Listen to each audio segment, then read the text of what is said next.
إذا ما تزار فيك يا مولاي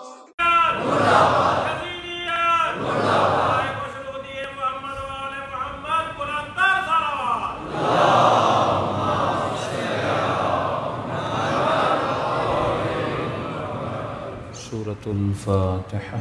بسم الله الرحمن الرحيم. الحمد لله رب العالمين الرحمن الرحيم مالك يوم الدين أنعمت عليهم غير المغضوب عليهم ولا الضالين. بسم الله الرحمن الرحيم. الله الرحمن الرحيم. قل هو الله أحد الله الصمد. قل هو الله أحد الله الصمد. ربنا تقبل منا إنك أنت السميع العليم. صلوات على محمد وعلى آله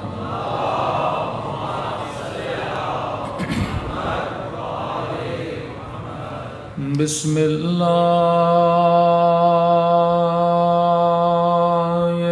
الرحمن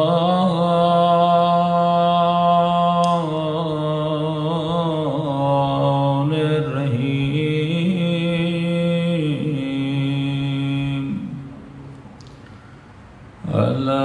الحمد لله رب العالمين.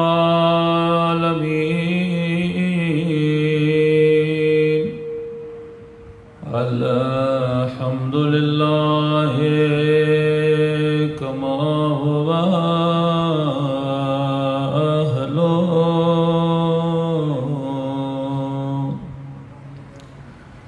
الصلاة والسلام على سيد المرسلين وخاتم النبيين أبي القاسم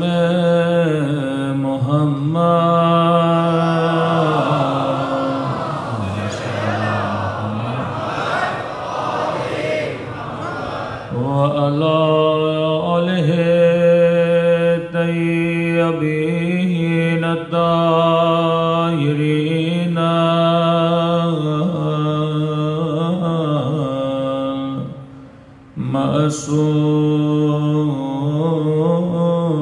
معصومین. سب مل کے دعا سرکار آقا امام زمان. الہی عظم البلاء وبرہ الخفاء وانکشف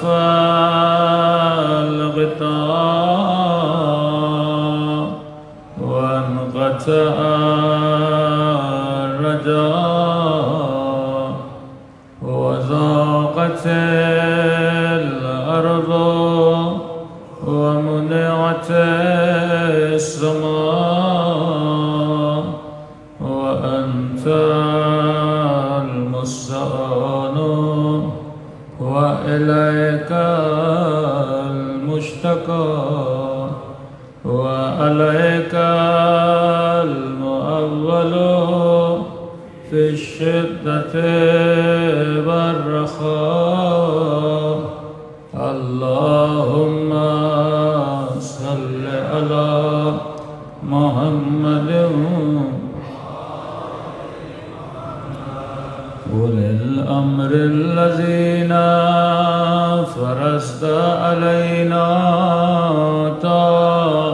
طاعتهم وعرفتنا بذلك منزلتهم ففرج عنا بحقهم فرجا عاجلا قريبا كلمه البصر أو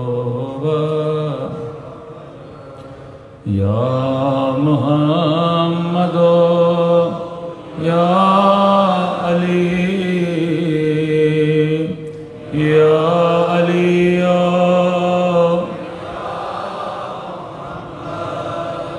يا محمد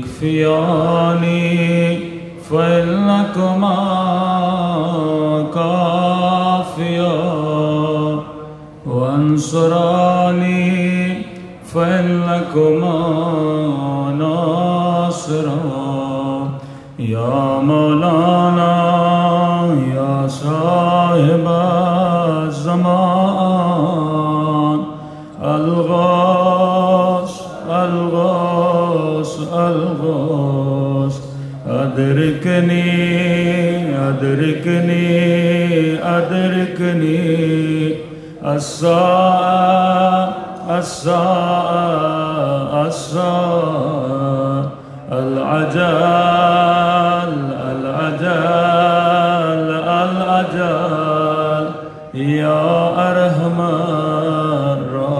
الراحمين صلوات پر محمد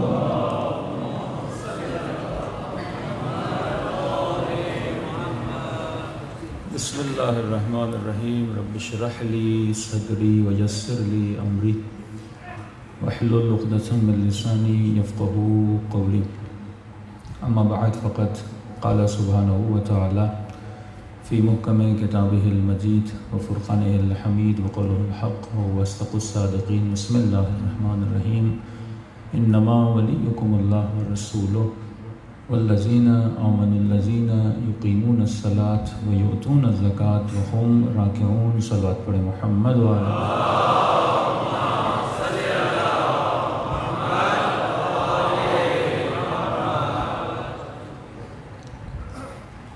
دعا ہے پروردگار عالم ہم سب کی عبادتوں کو اپنی بارگاہ میں قبول فرمائے اور جس مقصد و ہدف زندگی کی وجہ سے ان مجالس میں تشریف لاتے ہیں ان مقاصد میں بھی ہم سب کو کامیابی عطا فرمائے۔ ارشاد ہوا کہ ایک میں اللہ تمہارا ولی ہوں، ہم سب نے کہا کہ لا الہ الا اللہ۔ پھر کہا کہ میرا رسول تمہارا ولی ہے، ہم سب نے کہا کہ محمد رسول اللہ۔ پھر آواز آئی وہ تمہارا ولی ہے جو حالت رکوع میں زکوٰۃ دیتا ہوا نظر آ جائے، ہم سب نے کہا محمد رسول اللہ علی ولی اللہ۔ 3 ولایتوں کا اعلان قرآن مجید نے کیا۔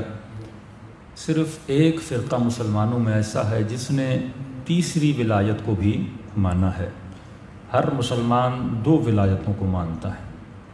اب ایشو یہ نہیں کہ کون کتنی ولایت کو مانتا ہے، ایشو یہ ہے کہ کس نے ولایت پہ کتنا عمل کیا ہے۔ نظریہ رکھنے سے کوئی حقیقی مسلمان نہیں بنتا۔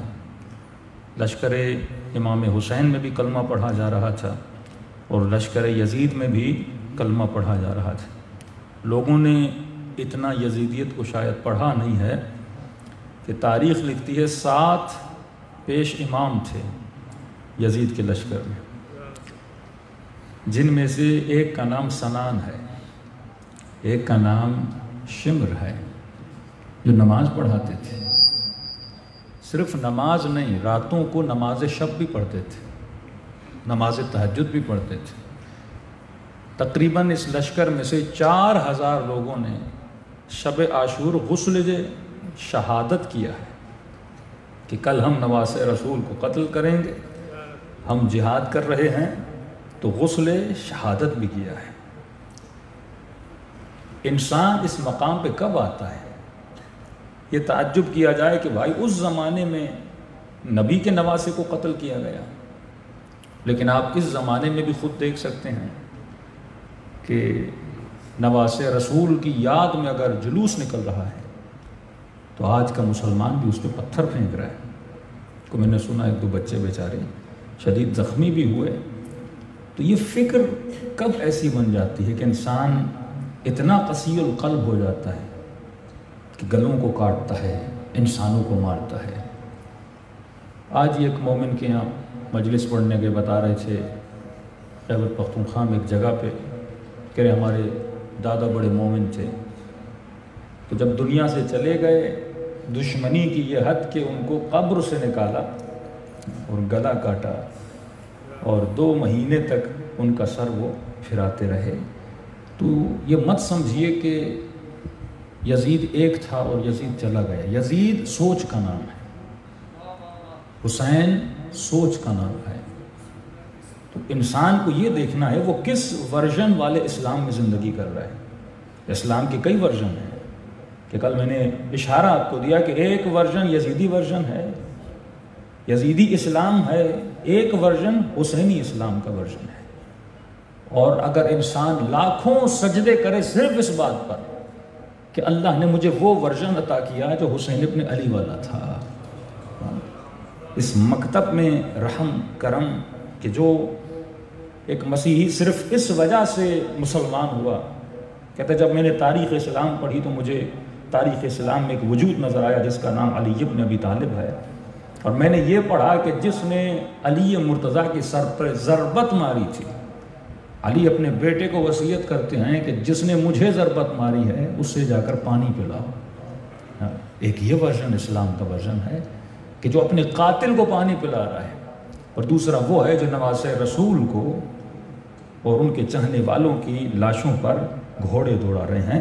تو انسان ایسا کب بنتا ہے اور کیوں بنتا ہے؟ فرمایا جب انسان اپنے وجود کو پاک و پاکیزہ نہیں کرتا، یہ سمجھتا ہے صرف میں نے کلمہ پڑھ لیا تو مسلمان ہو گیا، نہیں، نظریہ رکھنے سے کوئی مومن نہیں بنتا جب تک اس نظریے پہ عمل نہیں کرتا۔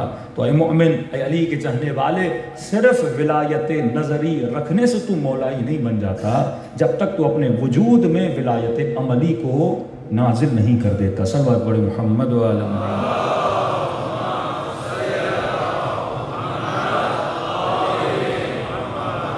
اس ولایت کے درجات ہیں۔ جب آپ کہتے ہیں لا الہ الا اللہ، یہ ہے آپ کا نظریہ۔ جب آپ نے کہا محمد رسول اللہ، یہ آپ کا نظریہ ہے۔ جب آپ نے کہا علی ولی اللہ، یہ آپ کا نظریہ ہے۔ لیکن نظریہ بھی نظریہ تب بنتا ہے جب وہ نظریہ عقل کی بنیاد پر ہو۔ اسی لیے اصول دین میں تقلید حرام ہے، اصول دین میں تحقیق کرنی ہے، انسان کو اپنی عقل سے اپنے نظریوں کو بنانا ہے۔ تو مولا علی کیا فرماتے ہیں؟ جس کے توحید کا نظریہ مضبوط نہیں ہے، فرمایا وہ انسان خطا کرتا ہے، وہ انسان گناہ کرتا ہے، کیونکہ اس نے اپنے رب کو پہچانا نہیں ہے، صرف زبان سے اعلان کیا ہے کہ لا الہ الا اللہ۔ اب کل میں نے آپ سے چوتھے امام کی چند جملے سنائے کہ یہ اللہ ہے کیا، اللہ کی معرفت انسان کو کیسے حاصل ہوگی؟ جب آپ اپنے لا الہ الا اللہ کے نظریے کو کیا کریں گے؟ مضبوط کریں گے۔ علماء نے اتنی محنت کی، آج 2-3 دلیلیں آپ کی خدمت میں رکھ دوں۔ فرمایا اس عالم کو عالم امکان کہا جاتا ہے، ممکنات کا عالم۔ کیا مطلب؟ آج آپ کا وجود اس امام بارگاہ میں ہے، لیکن 60 سال کے بعد، 70 سال کے بعد آپ کا وجود نہیں ہوگا۔ آج سے 100 سال پہلے آپ کا وجود نہیں تھا۔ اس کا مطلب میرے وجود کا نہ ہونا ضروری ہے، نہ ہونا ضروری ہے۔ یہ بھی ہو سکتا ہے کہ میں آج رہوں، اور یہ بھی ہو سکتا ہے کہ کل میں نہ رہوں۔ تو اس کا مطلب میرا جو وجود ہے وہ ممکن الوجود ہے، یعنی ممکن ہے کہ یہ وجود ہو اور ممکن ہے کہ یہ وجود نہ ہو۔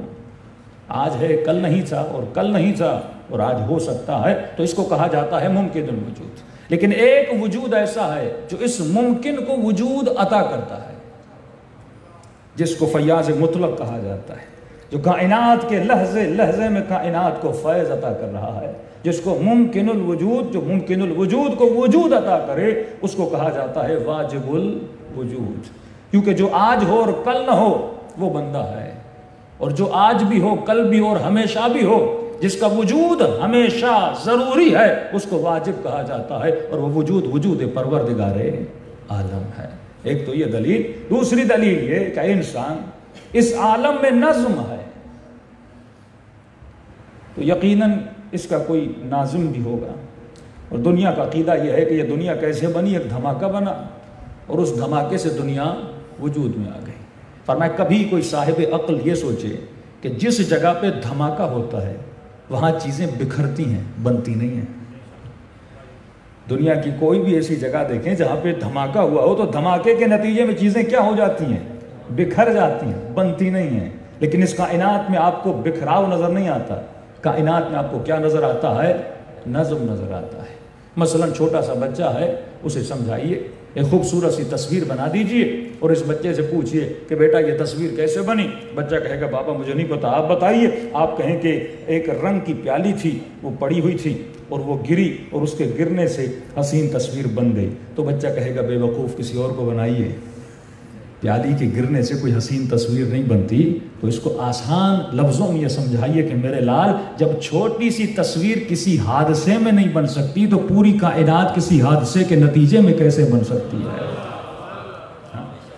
جب تک انسان نظم سے تمہیں خدا سمجھ آتا ہے، عالم نظم میں، کہ نیوٹن کا جملہ ہے کہ جب میں نے روشنی کو دیکھا، لائٹ کو دیکھا، اور اس کو پرکھنے کے بعد جب میں نے انسان کی آنکھ کو دیکھا اور پھر روشنی کو دیکھا، میں اس نتیجے پہ پہنچا کہ جس نے روشنی بنائی ہے اسی نے آنکھ بنائی ہے، کیونکہ دونوں کے وجود میں کیا ہے؟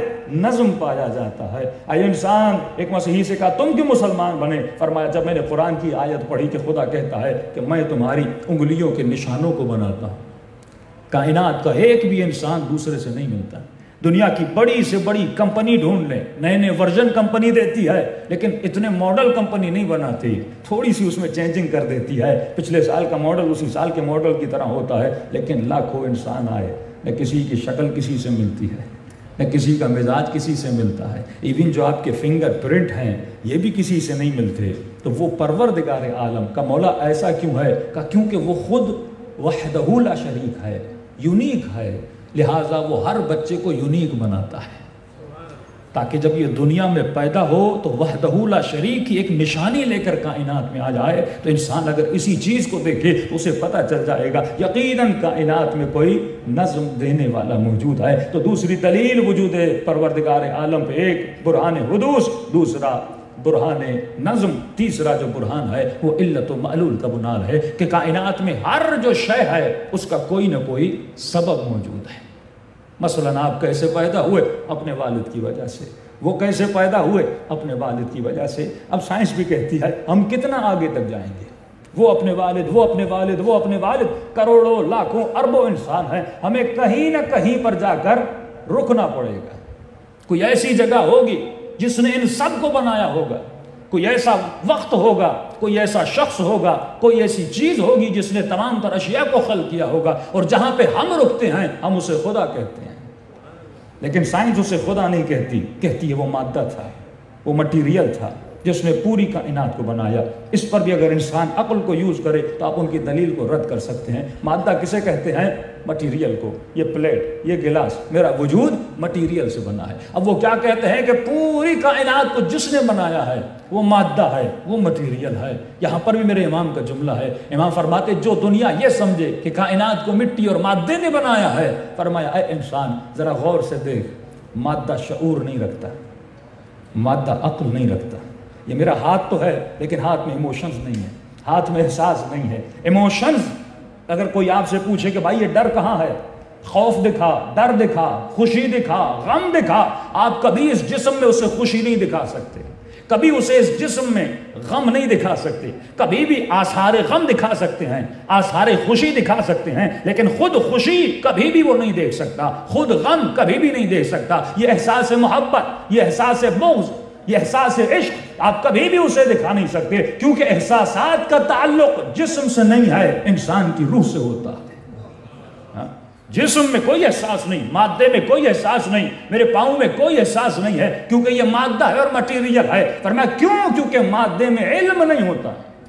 اور یہ کیسے ممکن ہے کہ جس میں نہ علم ہے نہ عقل ہے اور وہ کسی ایسی چیز کو بنائے جو صاحب عقل ہے؟ تو کائنات کو یقیناً کسی ایسے نے بنایا ہوگا جو صاحب عقل ہوگا، صاحب علم ہوگا۔ مادہ عقل نہیں رکھتا۔ دوسری چیز، مادے میں رد و بدل ہے، مادے میں ثبات نہیں ہے۔ یہ آپ کا جسم ہے، آپ کو نظر آ رہا ہے کہ یہ ثابت، لیکن سائنس نے ثابت کیا کہ انسان کے وجود میں لحظہ بلحظہ حرکت ہوتی ہے، جس کو آپ کہتے ہیں رد و بدل۔ مادہ قدیم ہوتا ہے، مادہ پرانا ہو جاتا ہے۔ آج آپ نے گاڑی لی، 20 سال کے بعد وہ گاڑی کیا ہو جائے گی؟ پرانی ہو جائے گی۔ آج میرا جسم ایسا ہے لیکن 20 سال کے بعد، 10 سال کے بعد میرا جسم کیا ہو جائے گا؟ پرانا ہو جائے گا۔ اور جو چیز پرانی ہوتی ہے اسے زوال آتا ہے، اور جب زوال آتا ہے تو اسے فنا آتا ہے۔ یہ جسم آج تر و ترومن اس منبر پر بیٹھا ہے، زمین پر بیٹھا ہے، کرسی پر بیٹھا ہے، لیکن ایک وقت آئے گا اس میں زوال آتا جائے گا، کیونکہ یہ مادے سے بنا ہے، مادے میں ثبات نہیں ہے، مادہ دن بدن پرانا ہوتا جاتا ہے، دن بدن اس کے وجود میں رد و بدل آتا جاتا ہے، اور جب زوال آتا ہے تو فنا آتا ہے۔ اور کیسے ہو سکتا ہے کہ کائنات کو کوئی خدا بنائے اور خدا کو تو فنا نہیں آتی، خدا کو تو زوال نہیں آتا، وہ تو فیاض مطلق ہے، کیونکہ مادہ پرانا ہو جاتا ہے، اور جو چیز پرانی ہو جائے وہ کبھی بھی صاحب قدرت نہیں ہوا کرتی۔ تو فرمایا من عرف نفسہ فقد عرف ربہ۔ اے انسان، جسم کی طاقتیں محدود ہیں، جسم ایک وقت میں ایک کام کر سکتا ہے، آنکھیں دیکھ سکتی ہیں لیکن چکھ نہیں سکتی، کان سن سکتے ہیں لیکن کانوں میں بولنے کی توانائی نہیں ہے، مختلف اعضاء میں مختلف پاورز ہیں، لیکن تمہارا جسم محدود ہے لیکن روح محدود نہیں ہے۔ وہ کیسے؟ جب آپ رات کو سوتے ہیں آنکھیں بھی بند ہوتی ہیں، کان بھی بند ہوتے ہیں، زبان بھی خاموش ہوتی ہے، لیکن آپ خواب کے عالم میں کیا دیکھتے ہو کہ دیکھ بھی رہے ہو، چکھ بھی رہے ہو، سن بھی رہے ہو۔ تو یہ کون ہے جو دیکھ رہا ہے؟ زبان تو خاموش تھی، آنکھیں تو بند تھیں، کان تو بند تھے۔ تو فرمایا ایک وقت میں روح دیکھ بھی سکتی ہے، روح چکھ بھی سکتی ہے، روح سن بھی سکتی ہے، کیونکہ جسم محدود ہے، روح محدود نہیں ہے۔ تو جب تمہاری روح لامحدود ہے تو خالق روح بھی تو لامحدود ہوگا۔ صلوات پڑھیں محمد وآل محمد۔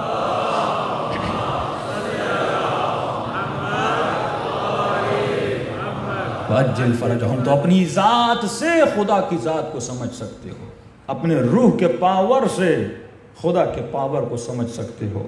فرمایا یہ بدن ہے جو زمان کا بھی قیدی ہے، مکان کا بھی قیدی ہے۔ کیوں لوگوں کو اہل بیت کا پاور سمجھ میں نہیں آتا، رسول خدا کی طاقت و ولایت سمجھ میں نہیں آتی؟ کیونکہ وہ اپنے جسم کا موازنہ اہل بیت کے اجسام سے کرتے ہیں۔ میری روح کی پاور کم ہے، یہ جسم محدود ہے دو چیزوں میں، زمانے کا بھی قیدی ہے، مکان کا بھی قیدی ہے، لیکن روح نہ زمانے کی قیدی ہے نہ مکان کی قیدی ہے۔ دلیل یہ ہے کہ آپ نے خواب دیکھا، اور خواب کے عالم میں کیا دیکھا؟ مثلا آپ کا ایک رشتہ دار ہے، اس کا ایکسیڈنٹ ہو گیا، آپ نیند سے اٹھے صبح، 1 گھنٹے کے بعد فون آیا کہ بھائی آپ کے فلاں رشتہ دار کا ایکسیڈنٹ ہو گیا ہے۔ آپ کی روح کو وقت سے پہلے کیسے پتہ چلا؟ کئی ایسے خواب آتے ہیں جو ہمیں پہلے پتہ لگ جاتا ہے، کیونکہ جسم وقت میں سفر نہیں کرتا، پر روح وقت میں سفر کر سکتی ہے، کیونکہ روح محدود نہیں ہے، نہ زمانے کی قیدی ہے نہ مکان کی قیدی ہے۔ لیکن ہم چھوٹے چھوٹے خواب دیکھتے ہیں کیونکہ روح کی پرواز بہت کم ہے، لیکن مصطفیٰ کی روح کی پرواز بلند ہے۔ ہم سوتے ہوئے غیب کو دیکھتے ہیں، وہ جاگتے ہوئے عالم غیب کا علم رکھتے ہیں، کیونکہ ان کی ارواح کی پرواز جو ہے وہ بہت بلند ہے۔ تبھی فرمایا اے انسان، اگر اپنی ذات کو پہچان لے، اپنے نفس کو پہچان لے تو تمہیں خدا سمجھ میں آ جائے گا۔ چھوٹی چھوٹی دلیلیں ہیں، ایک مجلس کا یہ ٹاپک نہیں ہے، میں اشارے کرتے ہوئے گزر چکا ہوں کہ انسان اگر تو سوچے دن میں کم از کم 15 منٹ توحید شناسی کے لیے رکھ، اللہ کی معرفت کے لیے رکھ، اور ایسی ویسی کتابیں نہ پڑھ۔ بہترین کتاب اہل بیت کا کلام ہے، اور اہل بیت کے کلام میں اگر توحید کو پڑھنا ہے تو اس کے لیے بھی بہترین کتاب امام سجاد کی صحیفہ سجادیہ ہے۔ یہ خزانہ کس کے لیے رکھ کر گئے؟ 2 ہی اماموں کو یہ خزانہ ملا، ایک امام محمد باقر کو، دوسرا جناب زید شہید کو، جنہوں نے اپنے بیٹے جناب یحییٰ کو دیا۔ پھر وہی نسخہ جب میرے چھٹے امام تک پہنچا، امام نے اس نسخے کو اس نسخے سے بھیٹا جو امام کو امام محمد باقر سے ملا تھا، ہو بہو وہی نسخہ تھا۔ 2 نسخے اپنے بیٹوں کو دے کر گئے کہ اور یہ دینا ہمارے شیعوں کو، یہ خزانہ آپ کا خزانہ ہے۔ جیسی گاڑی توحید مکتب اہل بیت میں ہے وہ کسی مکتب میں نہیں ہے، اور تعجب یہ ہوتا ہے کسی مکتب کے ماننے والے اگر غلو کریں، اگر کچھ شرکیہ جملے کہیں تو اس کا مطلب یہ ہے کہ ہم نے علی ولی اللہ کہا تو ہے پر علی کو سمجھا نہیں ہے، ہم نے لا الہ الا اللہ کا نظریہ رکھا تو ہے لیکن اس نظریے کو پرکھا نہیں ہے اور پڑھا نہیں ہے اور معرفت حاصل کی نہیں ہے۔ تو اسی لیے فرمایا کہ صرف نظریے رکھنے سے کچھ نہیں ہوتا جب تک تو اپنے وجود میں ولایت عملی کو نازل نہیں کر لیتا، اور جب ولایت عملی تیرے وجود میں آ جاتی ہے تو اے انسان تمہاری روح کی پرواز بہت بلند ہو جاتی ہے، کیونکہ خدا یہ چاہتا تھا تو صاحب کرامت بنے، جس طرح بہجت تھا، جس طرح آغا قاضی تھے، جس طرح آغا کشمیری تھے، بڑے بڑے علماء گزرے ہیں جو صاحب کرامت گزرے ہیں، کیونکہ کمال روح یہی ہے کہ انسان صاحب کرامت ہو۔ آغا قاضی کا شاگرد کہتا ہے کہ ان کی عادت تھی کہ روزانہ 1 گھنٹے سے 1.5 گھنٹہ وادی السلام میں جا کر بیٹھ جاتے تھے۔ میں سوچتا تھا کہ یہ وادی السلام میں بیٹھتے کیوں ہیں، کام کیا کرتے ہیں وادی السلام میں؟ اور اس رات میں نے نیت کی کہ کل میں تہران جاؤں گا، اور رات کو جب سونے لگا تو میرے بستر کے سامنے قرآن پڑا ہوا تھا، الماڑی کے اوپر۔ ایک لمحے کے لیے میرے ذہن میں خیال آیا کہ قرآن سامنے ہے، پاؤں سیدھے نہ کروں۔ میں نے کہا قرآن تو اوپر ہے، پاؤں سیدھے کرنے میں کیا ہے، رات کو سو گیا۔ کل آغا قاضی مسجد سہلا میں درس اخلاق دے رہے تھے، ان کے درس اخلاق میں گیا، اور جیسے وقت خدا حافظی ہوا، پہلا جملہ یہ کہا کہ تمہارے حق میں بہتر نہیں ہے کہ تم تہران جاؤ۔ ایک تو تعجب یہاں ہوا، ان کو کیسے پتا چلا کہ میں تہران جانے والا ہوں؟ دوسرا انہوں نے کہا قرآن الماڑی پر ہو یا نیچے ہو، کبھی قرآن کی طرف پاؤں نہ کیا کرو، کیونکہ جو بے ادبی کرتا ہے اس کی روح کی پرواز کم ہو جاتی ہے۔ تیسرا کہا کہ تم یہ سوچ رہے ہو میں وادی السلام میں کیا کرتا ہوں، اگر وادی السلام نہ جاتا یہ چیزیں تجھے بتا نہ پاتا۔ صلوات پڑھے محمد وآل محمد۔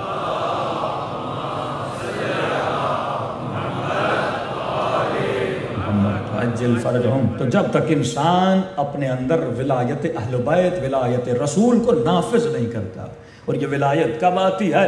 جب انسان اہل بیت کے فرامین پر عمل کرے، اور پہلا قرآن کا فرمان یہ ہے کہ لا یمسہ الا المطہرون۔ جب تک تو خود کو پاک و پاکیزہ نہیں کرتا، اے انسان تب تک اہل بیت بلندیوں پر ہیں۔ کیوں ہیں؟ کہ خدا کہتا ہے انما یرید اللہ لیذھب، یعنی انبیاء اور اہل بیت کے لیے شرط طہارت ہے، اللہ نے ان کو طاہر بنایا، تبھی صاحب معجزہ ہیں، تبھی صاحب ولایت پروردگار عالم ہیں۔ اور اگر تو خود کو پاک بنا دے، دیکھیے عصمت 2 طرح کی ہیں، ایک عصمت عطائی ہے، ایک عصمت کسبی ہے۔ عطائی کا مطلب یہ ہے کہ خدا عطا کرے، جیسے اہل بیت کو عطا کیا، انبیاء کو عطا کیا۔ ایک عصمت ہے کسبی، جو کسب کرنے سے ملتی ہے، جیسے حضرت عباس ہیں، جیسے سیدہ زینب ہیں، جیسے جناب سلمان فارسی ہیں، جیسے جناب مالک اشتر ہیں۔ ہاں بڑے بڑے علماء بھی آپ کے ہیں، لیکن کسبی عصمت میں بھی درجات ہیں۔ مثلا حضرت عباس کی اعلیٰ ترین عصمت ہے، سیدہ زینب کی اعلیٰ ترین عصمت ہے، اس کے مقابلے میں جناب سلمان فارسی کی بھی عصمت کسبی ہے، لیکن اس کا درجہ جو ہے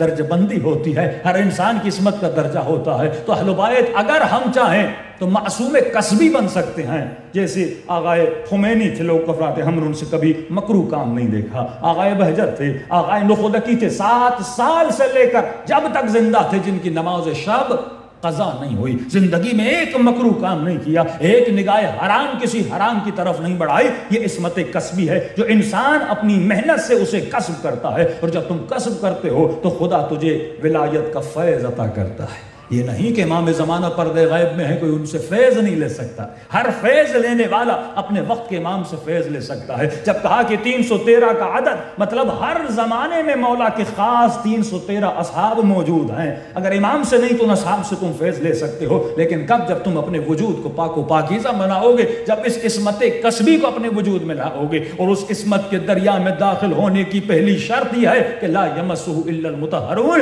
جب تک تو خود کو پاک نہیں کرتا۔ ہم نے درجات بتائے، پہلا درجہ یہ ہے کہ انسان اپنے لباس کو نجاست سے پاک و پاکیزہ رکھو۔ جس کا لباس نجس ہے مجلس میں آئے گا تو بھی گناہ لے کر جائے گا، نماز پڑھے گا تو بھی عذاب الہی لے کر جائے گا، کیونکہ اگر لباس نجس ہے تم پاکوں کا ذکر کر نہیں سکتے، ہاتھ نجس ہے تو لفظ خدا بندی پہ ہاتھ لگا نہیں سکتے، کیونکہ وہ عالم نور ہے، اور عالم نور پاک جگہ ہوتی ہے۔ میں نے کئی سال پہلے آپ کو بتایا تھا کہ مولا فرماتے جس طرح اہل زمین آسمان پر ستاروں کو چمکتا ہوا دیکھتے ہیں، جس طرح اہل زمین آسمانوں پر ستاروں کو چمکتا ہوا دیکھتے ہیں، اسی طرح آسمانوں پر رہنے والے اہل زمین میں کچھ لوگوں کے گھروں کو ستاروں کی طرح چمکتا ہوا دیکھتے ہیں۔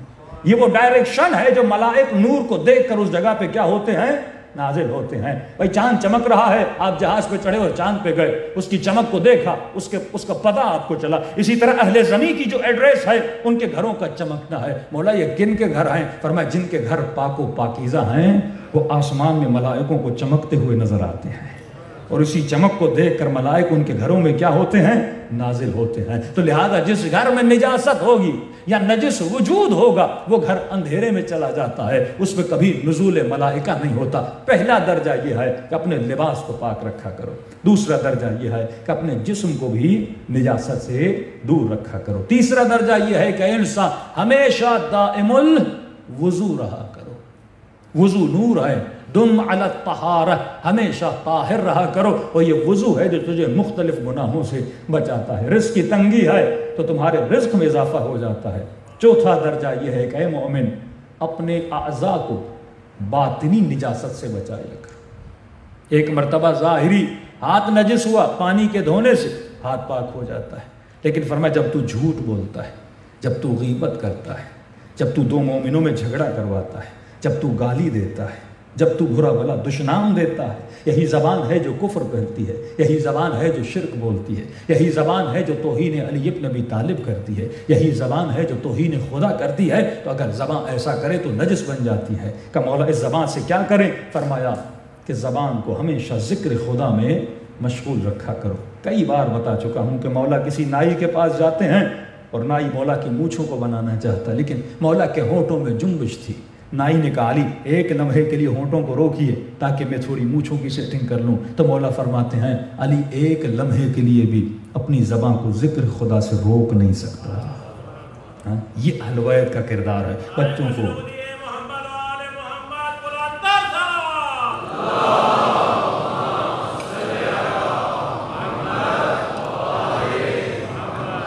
یہ کردار علوی ہے کہ ایک لمحے کے لیے بھی اپنے زبان کو ذکر خدا سے دور نہ کیا کرو۔ پہلی منزل ذکر کی لسانی ہے، دوسری منزل ذکر کی ذکر نفسی ہے کہ اپنے نفس کے اندر اللہ کا ذکر کیا کرو، یعنی ابھی آپ کی زبان خاموش لیکن اپنے ذہن میں ذکر خدا کیا کرو، استغفار کیا کرو، ذکر صلوات کیا کرو، ذکر سخریہ کیا کرو، ذکر یونسیہ کیا کرو۔ آغا قاضی فرماتے ہیں ہر انسان پر لازم ہے کہ ڈیلی کم از کم 300 سے 400 مرتبہ ذکر یونسیہ کرے سجدے کی حالت میں۔ ہاں لا الہ الا انت سبحانک انی کنت من الظالمین۔ اس ذکر کے نتیجے میں انسان وہ کچھ دیکھے گا جو اس نے تصور نہیں کیا۔ فرمایا اگر وجود کو پاک کرنا ہے، اگر زبان کو پاک کرنا ہے تو ذاکر بن، اگر تو ذاکر نہیں ہے تو غافل ہے۔ تو پہلا درجہ یہ ہے کہ اپنی زبان کو ذکر خدا میں مشغول کر۔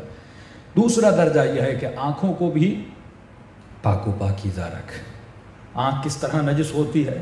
اے جوان، یہ آنکھ نامحرم پر پڑھنے سے نجس ہو جاتی ہے، شہوت کی چیزوں کو دیکھنے سے نجس ہو جاتی ہے۔ دشمن نے اتنا ڈیٹا بنایا ہے، اتنا مٹیریل بنایا ہے، خوراک کہتے ہیں نا، جس طرح پیٹ کی خوراک ہے اسی طرح آنکھوں کی خوراک ہے، اسی طرح کانوں کی خوراک ہے۔ کانوں کی خوراک یہ گانے، آوازیں، نوحہ، قصیدہ، قرآن کی تلاوت، جتنی بھی وائس ہے یہ خوراک ہے کانوں کی۔ جتنی بھی تصویریں ہیں، پکچرز ہیں، موویز ہیں، ڈراماز ہیں، بکس ہیں، یہ ساری خوراک ہے آنکھوں کی۔ جس طرح کھانے پینے میں حرام خوراک بھی ہے، حلال خوراک بھی ہے، بکری کا گوشت بھی ہے، خنزیر کا گوشت بھی ہے۔ اب چوائس تیری ہے کہ تو کھاتا کیا ہے، جیسا کھائے گا ویسا بنے گا۔ اسی طرح جب تو انٹرنیٹ کے میدان میں، میڈیا کے میدان میں جاتا ہے، ہر طرح کی خوراک موجود ہے تمہاری آنکھوں کے لیے، دشمن نے اویلیبل کر کے رکھی ہے۔ اب یہ تیرا اختیار ہے۔ دیکھیے چیزیں کائنات میں اصل کمال انسان کیا ہے؟ کمال انسان ہے سلیکشن۔ آپ سلیکٹ کیا کرتے ہو، یہ آپ کی اوقات ہے، یہ آپ کی قیمت ہے۔ جو آپ سلیکٹ کرتے ہو وہ آپ کی قیمت ہے۔ گناہ کو سلیکٹ کیا، آپ کی قیمت وہی ہے جو آپ نے سلیکٹ کیا۔ لیکن 4 تصویریں سامنے آ جاتی ہیں۔ ایک بدکارہ خاتون کی تصویر ہے، مثال دے رہا ہوں، ایک تصویر کسی خوبصورت باغ کی ہے، ایک تصویر حرم حسین کی ہے۔ اب اختیار آپ کا ہے کہ آپ کی آنکھیں کس تصویر پہ کلک کرتی ہیں، کس تصویر پہ آپ کی آنکھیں جا کے رک جاتی ہیں۔ اگر اندر صاف ہوگا، طاہر ہوگا، تو تصویر طہارت پہ جا کے رکے گی، لیکن اندر نجس ہوگا تو تصویر نجاست پہ جا کے رکے گی۔ اس لیے فرمایا پہلے اندر کو صاف کر تاکہ تمہاری سلیکشن بھی صاف ہو جائے۔ ہماری سلیکشن میں مسائل کیوں پیدا ہوتے؟ کیونکہ اندر نجس ہے۔ اب ظاہر برائی برائی کو کھینچتی ہے، اچھائی اچھائی کو کھینچتی ہے. تو اگر وجود اندر سے اچھا ہے تو یہ آٹومیٹیکلی اچھی چیزوں کی طرف کیا ہوتا جائے گا؟ اٹریکٹ ہوتا جائے گا. اور یہ وجود میلا کیوں ہوتا ہے؟ کیونکہ میں نے کہا اگر وجود میں شہوت کا غلبہ ہے. دیکھیے بخار کیوں ہوتا ہے آپ کو؟ کسی چیز کا غلبہ ہوتا ہے بخار ہو جاتا ہے. سردی یعنی گرمی کا موسم، ایک بندہ سردی سے پریشان ہوتا ہے، کمبل پہنا ہوتا ہے، کیونکہ اس کے وجود کا سسٹم خراب ہو جاتا ہے نا، کسی چیز کا غلبہ ہو جاتا ہے، اب اس کو سردی لگنے لگتی ہے. اسی طرح جس کے اوپر شہوت کا غلبہ ہے یہ بھی ایک طرح کا بیمار ہے. بیمار آدمی کو صحیح چیز بھی پھیکی لگتی ہے کیونکہ بیمار ہے، اس کے سینسز صحیح طریقے سے کام نہیں کر رہے، اس کے دماغ کو صحیح میسج نہیں پہنچا رہے. اسی طرح جس جوان پر شہوت کا غلبہ ہو جاتا ہے وہ بیمار ہے. اس حالت میں اسے نہیں پتا لگتا کہ میں کیا دیکھ رہا ہوں. تو جس طرح جسم کی بیماریوں کا علاج ہے، ڈاکٹرز ہیں، اسی طرح شہوت کا بھی علاج ہے. بہترین علاج جو شہوت کا ہے کہ اے جوان جلد سے جلد انسان کیا کر لے؟ شادی کر لے. کہ فرمایا کہ اس کی نماز کا ثواب دگنا ہو جاتا ہے. ہاں جب زمین پر چلتا ہے تو اہل زمین جو اللہ کی روحانی مخلوق ہے اس بندے کی طرف اٹریکٹ ہوتی ہے، کیونکہ اب اس کا وجود کیا ہو چکا ہے؟ صاف ہو چکا ہے. اب اس کی نگاہیں ہر طرف نہیں جاتی کیونکہ اب بیمار رہا ہی نہیں، یہ ٹھیک ہو چکا ہے. 90% لوگ جو وقت پہ شادی کرتے ہیں وہ گناہوں سے بچ جاتے ہیں. 90% لوگ. اور آپ ریشو نکالیں جو دیر سے جن لوگوں نے شادی کی ہے ان سے جوانی کے گناہ پوچھئے وہ گناہوں میں مبتلا کیوں ہوتے ہیں؟ کیونکہ فطری تقاضوں کو جب تم پورا نہیں کرو گے. بھائی اس جسم کو کھانے کی ضرورت ہے، شدت پیاس آپ کو لگی ہے. اگر آپ کو منرل واٹر نہیں مل رہی تو آپ سادہ پانی، اگر سادہ پانی اب میلا پانی بھی نہ، اگر پیاس سے مر رہے ہو آپ گندے سے گندا پانی پیو گے تاکہ اپنی پیاس کو بجھاؤ. تو آپ کیوں اپنے بچوں کے لیے صاف پانی پرووائڈ نہیں کرتے؟ کیوں اپنے بچوں کے لیے اچھی غذا پرووائڈ نہیں کرتے؟ اور اگر تم وقت پہ اس بچے کی غذا کو پرووائڈ نہیں کرو گے، دشمن نے کئی کھانے پرووائڈ کیے ہوئے ہیں اس کی شہوت کو بجھانے کے لیے، حرام کے راستے پرووائڈ کیے ہوئے ہیں. ان کی دکانیں چلتی ہی تب ہیں جب یہ جوان شہوت میں رہے. یہ فلمیں، یہ انٹرٹینمنٹ، یہ گندی چیزیں کب بکتی ہیں؟ اگر ڈیمانڈ ہی نہ ہو تو بکے. ہم بڑھاس دیتے ہیں معاشرے میں شیطان کو، ہم اس کی ڈیمانڈ کو اتنا بڑھاتے ہیں کہ وہ زیادہ سے زیادہ موویز بناتا ہے، کریشن کرتا ہے، اس کے لیے خوراک بناتا ہے. اسے پتا ہے کہ معاشرے میں اس خوراک کی ضرورت ہے، میرے خریدار موجود ہیں. تو جب امام زمانہ کا نظام ہوگا مولا ڈیمانڈ ہی ختم کر دیں گے. جب ڈیمانڈ ختم ہوئی تو پھر کارخانے بنائیں گے کیوں جبکہ کوئی خریدار ہی نہیں ہے؟ تو آپ کا کام یہ ہے کہ آپ دیکھو اس کے وجود میں کس چیز کی ڈیمانڈ ہے، فوراً اس کی ڈیمانڈ کو پورا کرو. اگر پورا نہیں کرو گے تو فرمایا وہ حضرت یوسف بھی ہوں تو فرماتے ہیں الا ما رحم ربی ان نفس لامارۃ بالسوء. یہ نفس امارہ انسان کو تباہی کی طرف لے جاتا ہے. صرف وہی بچتا ہے جس پر خدا رحم کرتا ہے. یوسف جیسا نبی کہے کہ اگر خدا مجھ پر رحم نہ کرتا تو عزیزان محترم یہ کب ہوگا؟ جب انسان اپنی آنکھوں کو پاک کرے گا. دیکھے معاشرے میں کیا چل رہا ہے، لاکھوں گھر تباہ و برباد ہو گئے، جوانوں کی زندگیاں تباہ و برباد ہو گئیں، غلط چیزوں میں پڑ گئے. عجیب انسان ہے کہ بیٹے کو یونیورسٹی تو بھیجتا ہے، آپ پیٹرول پمپ پہ 10 منٹ کے لیے بھی گاڑی کھڑی کرو تو پیٹرول پمپ والے کہتے ہیں سگریٹ نہیں جلانی. آپ بولو نہیں میں گاڑی کے اندر ہوں یہاں آگ نہیں کا، نہیں، کیونکہ یہ وہ مادہ ہے، مٹیریل ہے، اگر اس کو چنگاری بھی لگ گئی تو یہ جل جائے گا. لہٰذا ہم رسک نہیں لے سکتے، چاہے آپ گاڑی کے اندر ہی کیوں نہ ہو پھر بھی یہ رسک ہے. 0.5% بھی رسک ہے کہ یہاں پر آگ لگ سکتی ہے، لہذا سگریٹ نہیں لگاؤ. اور مولا فرماتے ہیں جس ماحول میں ایک مرد اور ایک خاتون ہو، وہ چاہے مسجد کا ماحول ہو، جلوس کا ماحول ہو، یونیورسٹی کا ماحول ہو، اسکول کا ماحول ہو، آپ کے جاب کا ماحول ہو، کوئی بھی ماحول ہو جہاں پہ مرد اور عورت ہے، فرمایا تیسرا شیطان ہوتا ہے. نہ خود پہ اعتبار کرنا نہ کسی اور پہ اعتبار کرنا. یہ نفس نہ مولوی کو جانتا ہے، نہ بوڑھے کو جانتا ہے، نہ جوان کو جانتا ہے، ہر کسی کے اندر ہے. بڑے سے بڑے عابد اس کے دھوکے میں آ گئے. بڑے سے بڑے عالم اس کے دھوکے میں آ گئے، کیونکہ جس نے اس کو تھوڑی سی چھوٹ دے دی اور اس کے جھانسے میں آ گیا وہ تباہی کی طرف چلا جاتا ہے۔ گمراہی کے لیے وقت نہیں لگتا، لمحے ہوتے ہیں۔ ایک لمحہ انسان کو تباہ کرتا ہے اور ایک لمحہ انسان کو حر بناتا ہے۔ تو اصل ہے کہ بچوں کو یہ سکھاؤ کہ بیٹا جس چیز کو سلیکٹ کر رہے ہو وہ تمہاری اوقات ہے، وہ تمہاری قیمت ہے، اور تم اتنے سستے نہیں ہو کہ خود کو شیطان کے آگے بیچ دو۔ اپنا خریدار شیطان کو نہیں بناؤ، تیرا ایک اور بھی خریدار ہے جس کا نام امام زمانہ ہے۔ تو خود کو اللہم صلی علی محمد۔ کچھ ایسے ایشوز بھی ہیں جو ہم ممبر سے بتا نہیں سکتے۔ تعدد زواج کا جو ایشو ہے تو اکثر خواتین ناراض ہو جاتی ہیں، مولانا اس سے ایک نہیں سنبھلتی، آپ دوسروں کی باتیں کر رہے ہیں۔ تو میں اکثر مومنوں کو کہا کرتا ہوں پھر آپ لوگوں کا ہوگا کیا جب امام زمانہ آئیں گے؟ وہ تو ایمان کا زمانہ ہے، وہ تو تنظیف نفس کا زمانہ ہے، وہ تو عدالت کا زمانہ، وہ تو طہارت کا زمانہ۔ تو ٹوٹل جو اسٹرکچر ابھی بنا ہوا ہے نا امام کے زمانے میں، یہ اسٹرکچر نہیں ہوگا، کیونکہ گناہ سے بچنا ہے۔ تو پھر جو نظام الہی ہے جس پہ گنجائش نہیں ہے اس ممبر سے گفتگو کی جائے، جا کر اسٹڈی کیجئے، تب جا کے اس معاشرے میں صلاح و بہبود آتی ہے۔ لیکن ہم اس نوجوان کو یونیورسٹی بھیج دیتے ہیں، اس میدان میں جو میدان شہوت ہے، مکس گیدرنگ میں، کو ایجوکیشن میں اس کو بھیج دیتے ہیں، اور توقع یہ کرتے ہیں کہ یہ جوان بچ جائے۔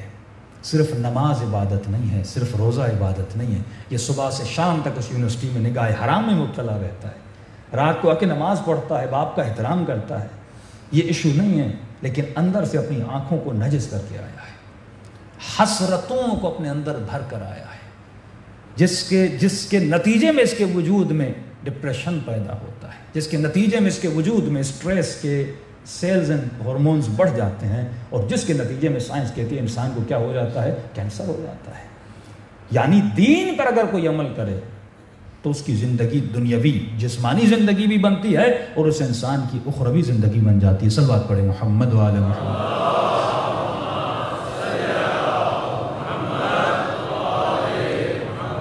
آنکھوں کے بعد طہارت شکم، جب تک تو پیٹ کو پاک نہیں کرتا، لقمہ حرام اس پیٹ میں چلا جائے۔ فرمایا میرا شیعہ سوکھی روٹی پر تو گزارا کر سکتا ہے، لیکن علی والا کبھی حرام کا لقمہ نہیں کرتا، کیونکہ اس سے گوشت خون بنتا ہے، اور جب حرام سے گوشت خون بنا، کہ میں نے کہا تھا نا جس نے بھی لقمہ حرام کھایا ہے وہ کبھی حق کو پہچان نہیں سکتا، اور جس کی شکم میں بھی حلال کا لقمہ ہے وہ حق حسین کو جان جاتا ہے، وہ حق علی ابن ابی طالب کو جان جاتا ہے، وہ حق جناب سیدہ فاطمہ الزہرا سلام اللہ علیہا کو جان جاتا ہے۔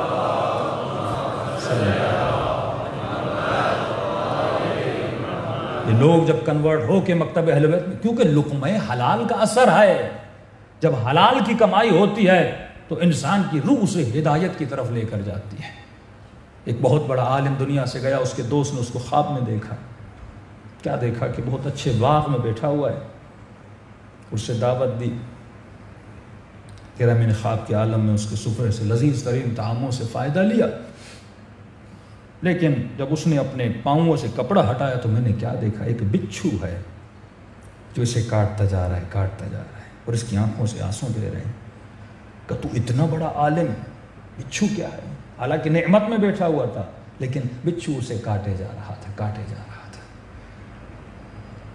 کہا کہ دنیا میں ایک موچی کے پاس چپل بنانے گیا تھا، چپل بنائی، پیسے نہیں تھے جیب میں نے کہا کہ میں کل آؤں گا اور آپ کو اس چپل کے پیسے دے دوں گا، لیکن کل تو آئی نہیں، گھر گیا اور وہیں موت آ گئی، اور اس موچی کو ابھی تک پیسے نہیں ملے، اسی کی سزا میں یہ بچھو مجھے کاٹ رہا ہے، تو جب اٹھو تو جا کر میرا قرضہ ادا کر دینا۔ یہ نیند سے اٹھتا ہے، فوراً اس موچی کے پاس جاتا ہے، کہ فلاں عالم کو جانتے ہو؟ کہاں جانتا ہوں۔ کہا اس نے کوئی قرضہ تھا، آپ کو پیسے دینے تھے؟ کہاں، چپل بنوائی تھی، میرے پیسے مجھے نہیں دیے، اور پتہ چلا مر گیا، میں اس کے جنازے پہ گیا، بیٹے سے پوچھا کہ باپ کوئی وصیت کر کے گیا تھا کہ فلاں فلاں کو؟ کہا نہیں بابا نے کوئی ایسی وصیت نہیں۔ میں نے کہا یہ کیسا عالم ہے، سر پہ امامہ لباس سے امام پہنا ہوا ہے اور اتنی بھی پرواہ نہیں کہ وصیت کر کے بھی نہیں گیا کہ فلاں کو پیسے دینے۔ کہا میں نے نہیں بخشا۔ میں نے کہا یہ عالم صحیح نہیں ہے۔ کہ آپ اس سے راضی ہو جائیں، یہ اس کے پیسے ہیں۔ پھر خواب کے عالم میں دیکھا کہ وہ بچھو کیا ہو چکا تھا، ہٹ چکا تھا۔ عربی عبارات میں ایک درہم بھی اگر کسی کا کھاتے ہو، سنگل پینی بھی اگر کسی کی لیتے ہو، 100 تمہاری نیکیاں ختم ہو جاتی ہیں۔ آج اسی مال کی خاطر بھائی بھائی سے لڑتا ہے، بہنوں کا حق کھایا جاتا ہے، بھائیوں کا حق کھایا جاتا ہے، اور یہ سمجھ رہا ہے میں اپنی دنیا منا رہا ہوں، تو اپنی قبر کو تباہ و برباد کر رہا ہے۔ قیامت میں حساب دینا ہے، ایک قطرے قطرے کا حساب دینا ہے۔ اللہ عادل ہے۔ جب تم یہ توقع رکھتے ہو کہ دشمن زہرا سے حساب لے گا، دشمن علی سے حساب لے گا، کیوں حساب لے گا؟ کیونکہ انہوں نے شریعت کو پامال کیا ہے، تو ہم سے کیوں نہیں حساب لے گا؟ تو انسان کھائے جاتا ہے لیکن اسے احساس نہیں ہوتا کہ یہ تم اپنی شکم میں، اس گھر میں نماز نہیں ہوتی جو غصبی گھر ہے۔ اگر اس گھر میں بھائی کا بہن کا وہ حق مانگ رہے ہیں، انہوں نے معاف نہیں کیا اور تم نہیں دے رہے، تو یہ غصبی زمین ہے، تمہاری نماز بھی اس گھر میں صحیح نہیں ہے، عبادت صحیح نہیں ہے، مجلس صحیح نہیں ہے، یہ حرام کا مال ہے۔ اور کیسے مولا کہیں تمہارے اللہ پر بھروسہ نہیں ہے، یہ سوچ رہے ہو اگر میں شریعت پہ عمل کروں گا تو غریب ہو جاؤں گا، فقیر ہو جاؤں گا۔ انسان ایسا کیوں بنتا ہے؟ کیونکہ یہ کہتا تو ہے، نظریہ تو ہے کہ قیامت ہے پر مانتا نہیں ہے، نظریہ تو ہے ایک قبر ہے لیکن تسلیم نہیں کرتا کہ واقعاً قبر ہے۔ امام فرماتا اگر اس سے یقین ہوتا، رسول خدا کے پیچھے ایک شخص تھا، نبی نے فرمایا کوئی مقام یقین پہ پہنچا، ایک جوان نے کہا یا رسول اللہ میں مقام یقین پہ پہنچا، فرمایا دلیل دے کہ تو مقام یقین پہ پہنچا ہے۔ کہا یا رسول اللہ جب قبر و قیامت کا سوچتا ہوں مجھے راتوں کو نیند نہیں آتی، دن گزر جاتے ہیں، ہفتے گزر جاتے ہیں، اپنی قیامت کا سوچتا رہتا ہوں۔ فرمایا ہاں اب محسوس کر رہا ہوں تم مقام یقین پہ پہنچ چکا ہے۔ تو یہ غفلت ہے جو انسان سے گناہ کرواتی ہے۔ تو فرمایا ہمارا چاہنے والا کبھی بھی شکم کی وجہ سے، کبھی بھی لقمہ حرام اور رشوت کے مال کی وجہ سے اللہ کی مخالفت نہیں کرتا۔ صلوات پڑھے محمد وعلی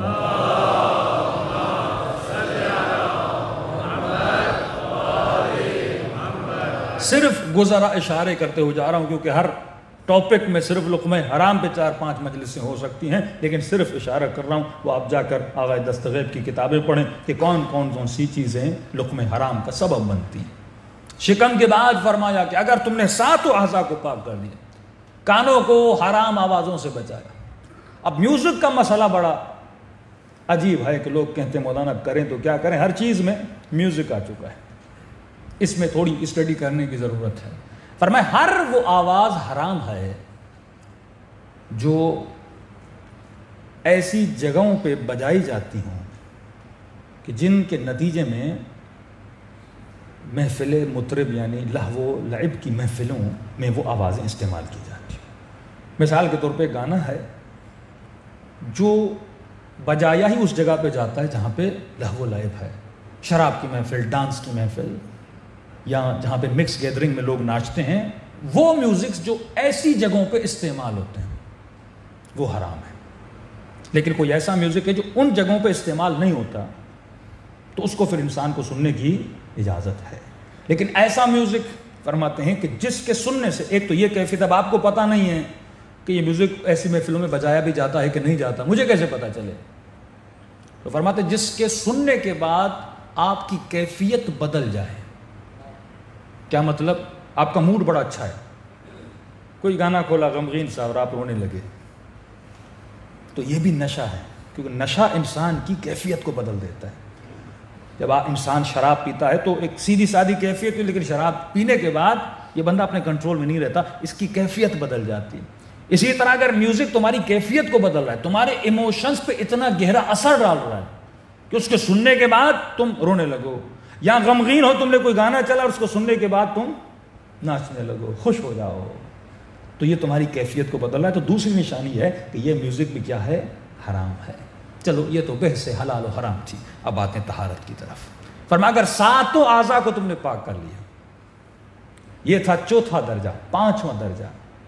جب 7 اعضاء پاک کر لیے، یہ ایمان کے درجے آتے ہیں کہ مثلا سلمان 10ویں درجے پر تھا، اس درجے پہ اگر انسان پہنچ جائے تو صاحب کرامت بن جاتا ہے۔ اب اعضاء کو بھی پاک کر لیا، آنکھوں سے بھی گناہ نہیں کر رہے ہو، کانوں سے بھی گناہ نہیں کر رہے، زبان سے بھی جھوٹ نہیں بول رہے، غیبت نہیں کر رہے، فساد نہیں کر رہے، شکم میں بھی حلال کا لقمہ ڈال رہے ہو، قدموں کو بھی حرام جگہوں پہ نہیں لے کر جا رہے، ہاتھوں سے بھی کسی پہ ظلم نہیں کر رہے، اعضاء پاک ہو گئے۔ اب 5واں درجہ یہ نبی فرماتے ہیں کہ ہمارا چاہنے والا لا یعنی چیزوں سے خود کو بچاتا ہے۔ کن چیزوں سے؟ لا یعنی، جیسے آپ کہتے ہیں نا کہ اس کا معنی کیا ہے، جب معنی ہوتا ہے تو مطلب اس کے اندر کوئی مفہوم ہے۔ لا یعنی کوئی بھی معنی و مفہوم نہ ہو۔ رسول خدا ایک جوان کو دفن کرنے کے لیے گئے، ماں بھی اس کے ساتھ تھی، یہاں تک کہ رسول اس کی قبر میں لیٹے، دفن کرنے کے بعد واپس آئے، چند اصحاب تھے، رسول خدا تھے، تو اس جوان کی ماں نے کہا کہ میرا بیٹا تو جنتی بن گیا۔ نبی نے فرمایا تجھے کیسے پتا چلا جنتی ہے؟ کہ یا رسول اللہ آپ اس کی قبر میں لیٹے ہیں۔ فرمایا میں لیٹا ہوں، اللہ بخشے گا، لیکن یہ نہ کہا کرو کہ جنتی ہے، وہ علم صرف پروردگار عالم کو ہے۔ ماں چلی گئی، نبی نے ماں کے سامنے کچھ نہیں کہا، ماں چلی گئی۔ جب ماں چلی گئی تو رسول کی آنکھوں سے آنسو بہنے لگے۔ اصحاب نے کہا یا رسول اللہ آنسو کیوں بہا رہے ہیں؟ فرمایا ابھی دیکھ رہا ہوں کہ ملائک اس جوان پر عذاب کر رہے ہیں۔ یا رسول اللہ یہ تو نیک تھا، یہ تو نمازی تھا، یہ تو واجبات کا پابندی کرنے والا تھا۔ فرمایا سب کچھ کرتا تھا، لیکن اکثر اپنا وقت لا یعنی چیزوں میں مشغول رہتا تھا، یعنی فضولیات میں۔ لا یعنی کا مطلب جس کا کوئی فائدہ نہیں، اپنا وقت اس میں زیادہ سے زیادہ ضائع کرتا تھا۔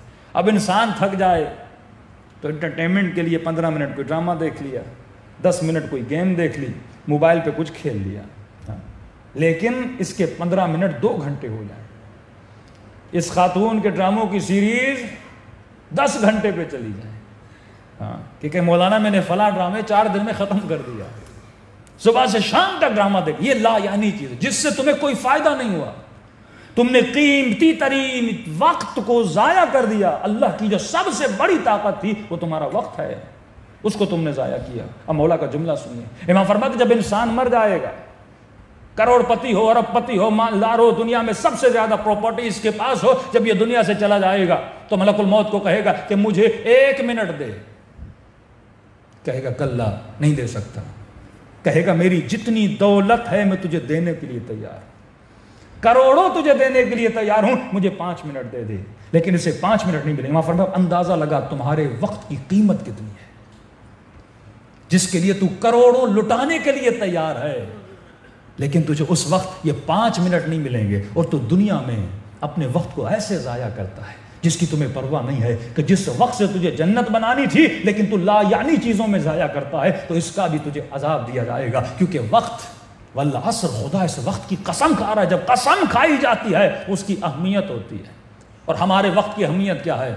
اندازہ کیجئے کہ مثلا آپ روڈ پہ جا رہے ہیں، آپ کے 10,000 گم ہو گئے، 10 بندوں کو بتاتے ہو کہ میرے اتنے پیسے گم ہوئے، فلاں بندے نے اتنا فراڈ کر لیا، میں گاڑی سے جا رہا تھا پرس گر گیا، اس میں 20,000 روپے تھے گم ہو گئے۔ غم کیوں ہو رہا ہے؟ کیونکہ پیسے کی اہمیت ہے۔ 10,000 گم ہوتے ہیں تو دکھ ہوتا ہے کہ میرے پیسے گم ہو گئے، لیکن یہی جوان، یہی بندہ خدا، یہی علی کا ماننے والا گھنٹوں گھنٹوں ضائع کرتا ہے، لیکن ذرہ برابر اسے دکھ نہیں ہوتا کہ میں نے 20 گھنٹے ایک ڈرامے پہ ضائع کر دیے۔ ہاں، رمضان کا مہینہ آتا ہے، ہمارے بچے پوری رات کرکٹ کھیلتے ہیں۔ کرکٹ کھیلنا بری بات نہیں ہے، نہ ہی حرام ہے، لیکن اس کی لمٹ ہے، انٹرٹینمنٹ کی بھی لمٹ ہے۔ اچھا اس میں بھی ایک شعبہ ہے فزیکل انٹرٹینمنٹ، تو اس میں بھی فائدہ ہے، فٹ بال کھیلے گا، کرکٹ کھیلے گا، کم از کم ایک باڈی رننگ میں آ جائے گی، انسان ورزش کرے گا، باڈی اس کی مضبوط ہوگی، تو آپ بول سکتے ہیں مولانا یہ فضولیات میں نہیں ہے، اس سے مجھے کچھ مل رہا ہے۔ لیکن آج ہم نے بچے کو موبائل دیا، ٹیبلٹ دیا، یہ موبائل پہ بیٹھ کے مثلا کرکٹ کھیل رہا ہے، فٹ بال کھیل رہا ہے، اس سے اس کے جسم پہ جو نقصانات ہوتے ہیں آپ جا کے ڈاکٹر سے پوچھئے۔ جب یہ ایکسائٹمنٹ میں آتا ہے، مثلا گول مارتا ہے، چھکا مارتا ہے، ایکسائٹمنٹ اس کے وجود میں پیدا ہوتی ہے، لیکن ایکسائٹمنٹ اس کے اندر سے نکلتی نہیں ہے، کیونکہ فزیکل کچھ نہیں کر رہا، اس کا مائنڈ، مینٹلی اس کا مائنڈ مثلا ایک بہت اچھا گول اچیو کر رہا ہے۔ اب جب انسان فزیکلی دوڑ کے گول مارتا ہے تو وہ چیزیں اس کی باڈی سے ریلیز ہو جاتی ہیں نا، لیکن اگر یہ گیم میں کچھ کر رہا ہے تو اس کی باڈی میں وہ چیزیں ریلیز نہیں ہوتی، اور اس سے اور یہ بچہ کیا ہو جاتا ہے؟ مینٹلی بیمار ہو جاتا ہے۔ جیسے بچے آج کل میں کہہ رہا تھا کہ ہم گیمز کے ذریعے اپنے بچوں کو مینٹلی قاتل بنا رہے ہیں. مینٹلی ایک ایسی گیم ہے جس میں بندوق اٹھائے لوگوں کو گولیاں مار رہا ہے. اس سے بڑی فضولیات ہوگی کہ آپ بچے کے دل سے رحم کو ختم کر رہے ہو. ہاں مکتب تشیع میں نے کہا یہ مکتب اخلاق کا مکتب ہے, مہربانی اور رحم کا مکتب ہے. اہل بیت نے منع کیا کہ جب عید قربان کی قربانی آئے تو ان قربانیوں کو روڈوں پہ قربان نہ کیا کرو, اس سے سنگ دلی پیدا ہوتی ہے.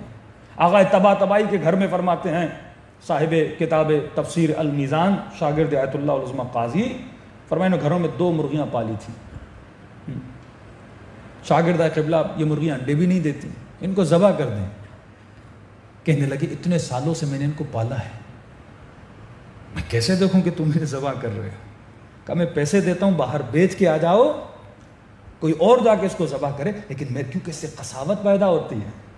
ہاں ایک بچہ گھر میں 3 دن 4 دن اس بکری کو اس بیل کے ساتھ رہتا, آپ اسی بچے کے سامنے کیا کرو چھری چلا رہے ہوتے ہو, قساوت پیدا ہوتی ہے. اہل بیت نے منع کیا ہے. روڈوں پر سڑکوں پر, یہ ہمارے مکتب میں نہیں ہے کہ آپ روڈوں پہ سڑکوں پہ بیلوں کو اور بھینسوں کو کاٹتے رہیں. ہمارے مکتب میں مذبح خانے ہیں, وہاں جاؤ. یہاں تک منع ایک حیوان کو دوسرے حیوان کے سامنے بھی ذبح نہ کیا کرو. یہ تو مشہور مصائب آپ روایتیں سنتے ہیں, کیونکہ یہ مکتب رحم ہے, اس سے فطرت بنتی ہے. اگر دل قسی ہو گیا پھر آنکھوں سے آنسو نہیں آتے, پھر اللہ کی محبت نہیں آتی. تو فرمایا جو لا یعنی فضولیات سے بچا کرو. اب یہ ایک طبی نسخہ ہے کہ انسان جب کوئی چیز, جسم کو اگر کسی چیز کی عادت ہو جائے, مثلا آپ کے جسم کو چائے کی عادت ہو جائے, نکوٹین کی عادت ہو جائے, کچھ کو نسوار کی, کچھ کو مختلف چیزوں کی, لوگوں کو جسم میں عادت ہو جاتی. اب یہ چھوڑتا ہے تو یہ اس کا جسم کام نہیں کرتا کہ مولانا اگر چائے نہ پیوں تو زندگی میں سکون ہی چلا جاتا, سر میں درد ہو جاتا ہے. اس کا تو ٹاپک الگ ہے, لیکن جو لوگ یہ چیزیں استعمال نہیں کرتے تو ان کے لیے فضولیات ہے. ایک وہ آدمی جو استعمال کر رہا ریگولر 20 سال سے, اب استعمال کر رہا ہے, اس کے جسم کی ضرورت بن چکی ہے, نہیں کرے گا تو ظاہر ہے یہ زندگی کے کام اور امرار معاش نہیں کر پائے گا. نجف کا بندہ ہے, کہتا ہے مسجد سہلہ میں نے 40 نماز شب بدھ 2 رکعت امام زمانہ پڑھی تاکہ مولا کی زیارت نصیب ہو جائے. اور اسی حالت میں بیٹھا ہوا تھا اور چائے پی رہا تھا, اور ایک سید بزرگوار آئے جو امام زمانہ کا وجود تھا. کلام ہوا, اس کا مسئلہ حل ہوا, اور کہتا ہے جب میں نے اس سید کو کہا کہ چائے پیجئے تو امام نے فرمایا ہم ان فضولیات سے دور ہیں, ہم ان فضولیات سے دور ہیں. ابھی کسی نے مولانا ہم تو سالوں سے پی رہے, میں نے کہا سالوں سے پی رہے وہ ضرورت بن چکی ہے, اب چھوڑو گے تو پھر تمہارے گھر کا کام نہیں چلے گا, اور بیوی سے لڑنا شروع ہو جاؤ گے, سر میں درد ہو جائے گا, تو اور زیادہ فضولیات میں پڑ جاؤ گے. اب تم نے اس کو اپنی ضرورت بنا دیا ہے, میں اس کے لیے ٹاپ بات نہیں کر رہا, لیکن وہ بندہ جس کو چائے پینے کی عادت ہی نہیں ہے وہ کیوں پی رہا ہے؟ یعنی ایک ایسی چیز کو اپنی ضرورت بنا رہا ہے جس کی ضرورت نہ بنے تو اچھا ہے. اسی لیے ہم فرماتے ہیں ہمارے شیعہ فضولیات سے کیا ہوتے ہیں, لہو اور لعب, ان سے دور ہوتے ہیں. لہو و لعب بھی فضولیات میں آتا ہے, ایسے کام جس کا نہ دنیا کا فائدہ ہے نہ آخرت کا فائدہ ہے. اگر یہ فضولیات میں پڑتا ہے, فضولیات مطلب وقت ضائع کرتا ہے, ایسی چیزوں میں اپنا وقت لگاتا ہے, وقت بڑا قیمتی ہے. اے کاش یہ 2 گھنٹے اللہ کی اطاعت کرتا, تفسیر قرآن کریم پڑھ لیتا, دعائے صحیفے سجادیاں پڑھ لیتا, 4 جملے قرآن کے سن لیتا یا پڑھ لیتا, 2 رکعت نماز پروردگار عالم کی خدمت میں پڑھ لیتا, اس کی دنیا بھی بنتی, اس کی آخرت بھی بنتی. صلوات پڑھے محمد و آل محمد.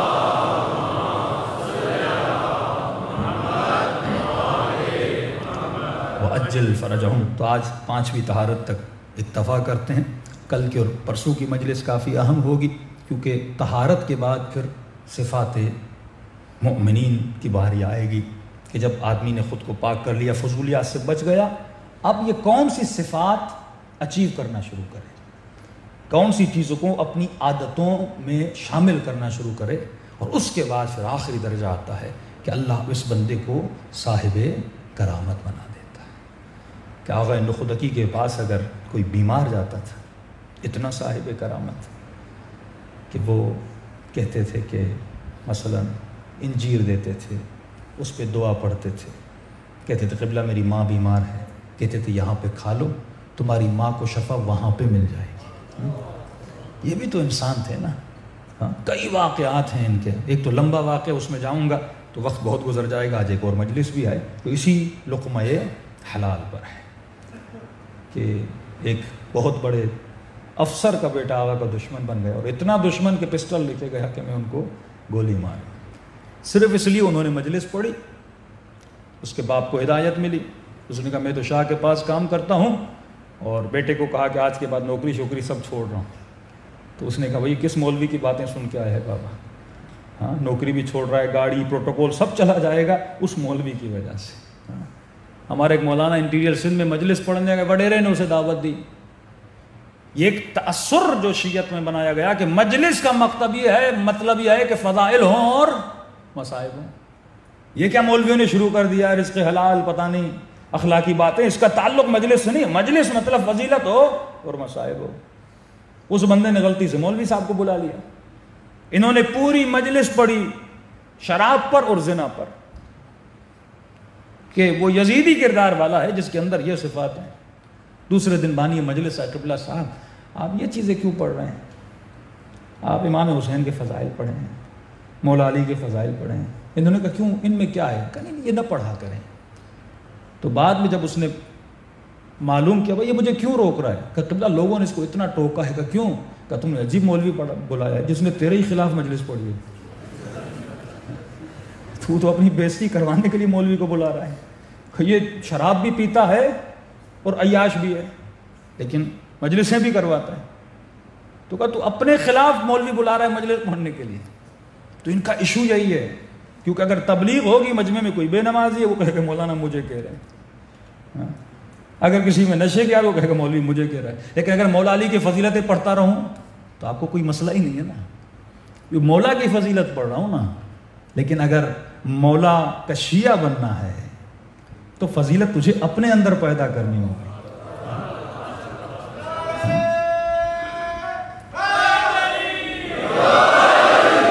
فرمایا یا علی مثلک مثل الکعبہ، تیری مثال کعبے کی طرح ہے۔ دنیا علی کی فضیلت پڑھے یا نہ پڑھے، مولا کی فضیلت تو کم ہونے والی نہیں ہے۔ اصل تو ہے جسے کعبے تک جانا ہے، کعبہ کسی کے در پہ نہیں آتا۔ دنیا کعبے کے پاس جاتی ہے حاجی کہلاتی ہے، تو علی کے پاس جائے گا مومن کہلائے گا۔ تو خود کو وہاں تک پہنچا۔ اب مولا کی فضیلت پڑھنے سے مجھے تو کچھ نہیں ملنے والا نا، ایمان تر و تازہ ہوتا ہے، خوشی ہوتی ہے کہ میں اس امام کا ماننے والا ہوں جو اتنی فضیلت والا ہے، لیکن تھوڑی خوشی مولا کو بھی تو دے نا۔ اور مولا کو خوشی کب ہوگی؟ جب مولا یہ فخر کرے یہ میرا شیعہ ہے۔ ہم تو قیامت میں بولیں گے علی میرا مولا ہے، لیکن مولا بھی تو بولے نا یہ میرا شیعہ ہے، اور وہاں پہ کھڑے رہو اور چیخے مارتے رہو مولا میں تیرا شیعہ، مولا دیکھے ہی نا، تمہیں تو نظر ہی نہیں آتا تو میرا شیعہ ہے۔ لیکن جب سلمان آئے گا تو علی سینے سے لگائیں گے، جب حبیب آئے گا تو علی فخر کریں گے، اور آئے گا تو حسین فخر کریں گے۔ یہ مقام ہونا کہ قیامت کے دن سرخرو بنو۔ اے انسان وہ کب بنے گا؟ جب اپنے وجود کو طاہر بنائے گا۔ چھوٹی چھوٹی چیزیں ہیں، چھوٹی چھوٹی چیزیں ہیں، لیکن انسان عمل نہیں کرتا۔ جتنے بھی واجبات ہیں نا، ایک مثال دے کے ربط مصیبت تو یہ میرا ہاتھ ہے، اگر اس ہاتھ پر میں کوئی چپکانے والی چیز لگا دوں، ٹیپ سولیوشن لگا دوں اس ہتھیلی پر، جب اسے نکالوں گا تو مجھے کوئی تکلیف نہیں ہوگی، اور وہی ٹیپ سولیوشن اگر ہاتھ کے پیچھے لگاؤں، اب جب نکالوں گا نا تکلیف ہوگی، کیونکہ وہ بالوں میں چپک جائے گی۔ فرمایا بالکل اسی طرح جب روح کو نکالا جاتا ہے نا، اگر دنیا کے تعلقات ختم ہو چکے ہیں اس ہتھیلی کی طرح صاف ہوگا تیرا قلب، تیرا وجود، تو روح نکلنے میں تکلیف نہیں ہوگی۔ لیکن دنیا کے تعلقات سے تم نے اپنے وجود کو باندھا ہوگا نا ان بالوں کی طرح، اور جب روح نکلے گی نا اب تکلیف ہوگی، کیونکہ مال کی محبت، اولاد کی محبت، بیوی کی محبت اتنی ہے کہ روح نکلنا نہیں چاہتی، اس دیار فانی سے جانا نہیں چاہتی، وہ روتا ہوا جاتا ہے، حسرت کی نگاہیں رکھتا ہوا جاتا ہے۔ لیکن ایک وہ ہے جو سلمان ہے، ایک وہ ہے جس نے خود کو اتنا پاک کیا، سعید۔ امام نے فرمایا کہ یہ بتاؤ موت کیسی لگ رہی ہے؟ کہتے ہیں مولا اگر 100 مرتبہ زندہ کیا جائے، اس سے بدتر حالت میں مارا جائے، لاشے کو جلایا جائے، خاک کو ہوا میں اڑایا جائے، پھر بھی آپ کے ساتھ کو نہیں چھوڑوں گا۔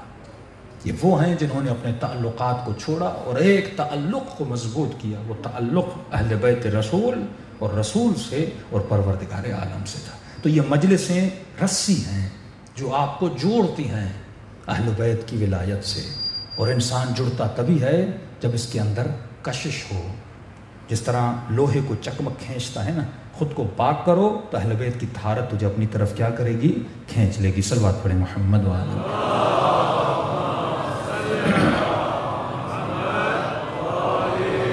محمد اجل فرجہم۔ سید امیر داماد سے پوچھا کہ امیر داماد، گناہ اویلیبل تھا تمہارے سامنے لیکن تم نے کیا کیوں نہیں؟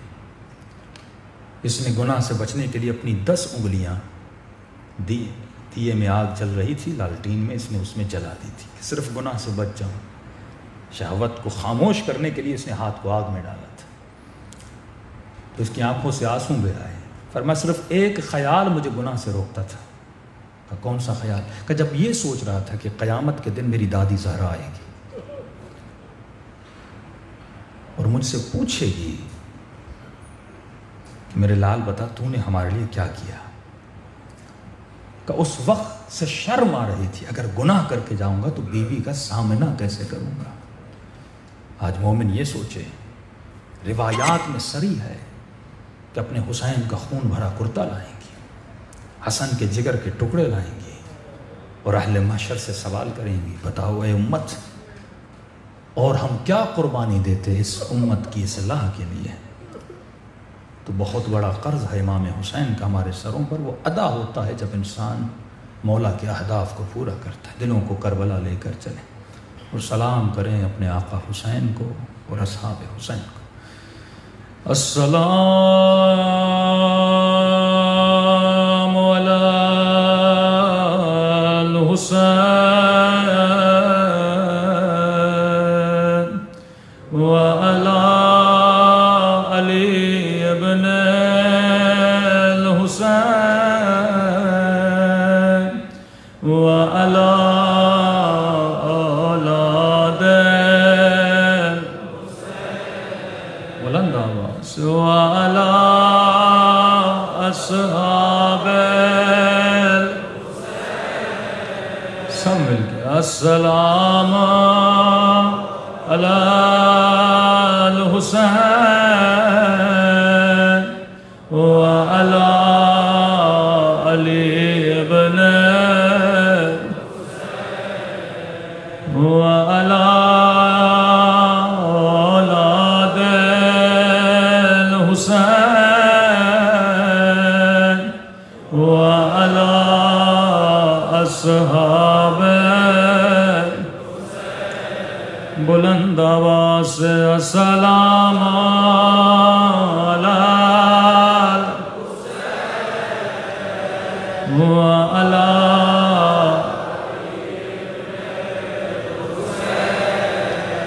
وعلی اولاد وعلی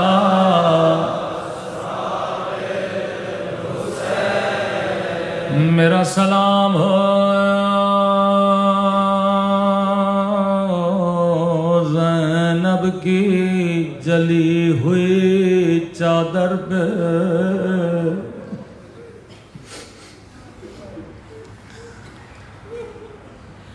میرا سلام ہو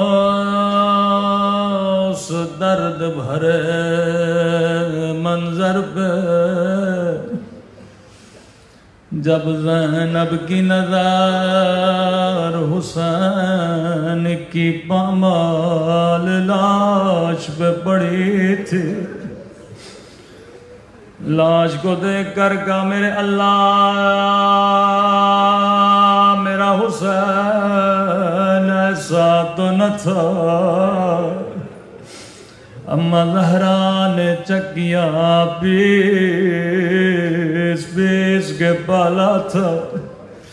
میرا حسین اس قابل تو نہ تھا کہ اس پہ گھوڑے دوڑا جائے۔ سنیں گے یہ سیدہ زینب کتنی مظلومہ بی بی ہے، تاریخ ہے بی بی کی مظلومیت کی. بچپن سے جس بی بی نے بڑے مصائب دیکھے، جب عمر 4 سال کی تھی تو اماں زہرا کی ٹوٹی ہوئی پسلیاں دیکھی. اللہ کسی بچی کو ماں کی جھکی کمر نہ دکھائے. اللہ کسی بچی کو ٹوٹی ہوئی پسلیاں نہ دکھائے. ابھی بچپنے میں مصیبت دیکھی تھی، بی بی جوان ہوئی تو جوانی کے عالم میں بابا علی کا زخمی سر دیکھا. اپنے ہاتھوں سے بابا کو پٹیاں باندھتی تھی اور روتی تھی. ابھی بابا کی مصیبت گزری تھی، اسی سیدہ زینب نے حسن کے جگر کے ٹکڑے دیکھے. اللہ کسی بہن کو بھائی کا یہ حال نہ دکھائے. سفید کفن پہنا کے بھیجا تھا، لیکن تھوڑی دیر گزری کفن پھر خون سے رنگی تھا. اپنے ہاتھوں سے حسن کے جنازے سے تیر نکالنے لگی. ابھی جوانی گزری تھی، بی بی زینب کا بڑھاپا آیا. ہائے 11 محرم کا دن آیا. بی بی اونٹ پہ سوار تھی. دشت کربلا میں حسین کا لاشا دیکھا جو تیروں سے چھلی تھا. عجب نئی آواز آئی ہوگی بہن زینب، تو نے حسن کے جنازے سے تیر نکالے تھے، کیا حسین سے تیر نہیں نکالو گے؟ رو کر کہا ہوگا بھیا حسین نکالوں تو کیسے نکالوں؟ ارے میرے ہاتھ گردن سے بندھے ہیں.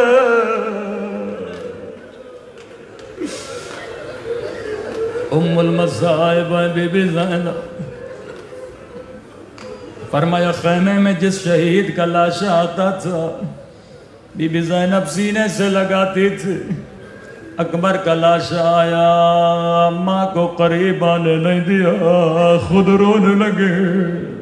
قاسم کی لاش کے ٹکڑے آئے، واہ حسین کر کے فریاد کرنے لگی.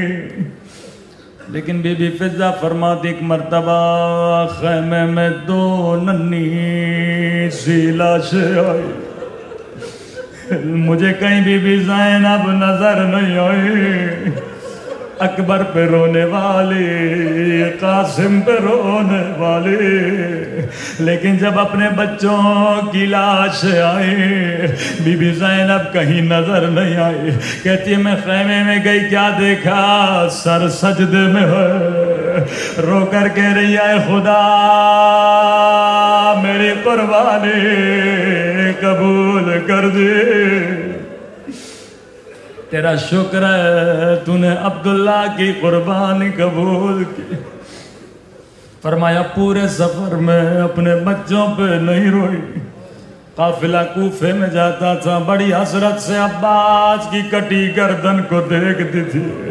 رو کر کہتی تھی عباس مجھے تجھ پہ بڑا ناز تھا، ذرا دیکھو زینب کے سر پہ چادر نہیں ہے، زینب کے ہاتھوں میں رسیاں ہے.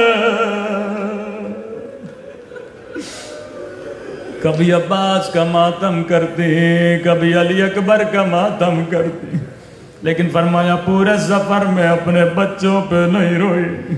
شام گئی، وہاں پر بھی اکبر کا ماتم کیا، اصغر کا ماتم کیا، لیکن کبھی اپنے بچوں پہ نہیں روئی.